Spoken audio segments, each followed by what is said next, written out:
Pasukan Rusia terekam menghancurkan tentara divisi mortir Ukraina yang tengah beroperasi. Drone merekam tentara Ukraina meluncurkan rentetan serangan ke posisi pasukan Rusia. Dan segera mereka disambangi drone hingga amunisi granat Rusia. Rekamannya beredar di Telegram pada Kamis 31 Oktober 2024. Dalam keterangan unggahan disebutkan, pasukan Sparta Rusia menghancurkan musuhnya di Zerzinik. Operator drone dari Batalion Sparta, tentara gabungan pengawal ke-51 dengan terampil mengendalikan helikopter dan menghancurkan tentara Ukraina di Zerzinik. Mereka menyebut berhasil mendeteksi awak mortir dan dengan menggunakan amunisi yang dijatuhkan, menghancurkan titik tembak musuh dan stasiun peperangan elektronik yang disamarkan.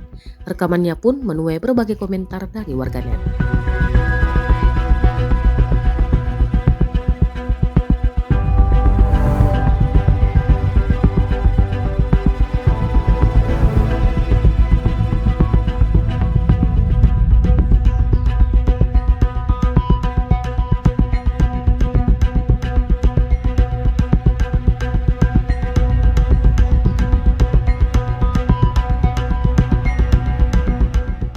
Download Tribun X sekarang, menghadirkan lokal menjadi Indonesia.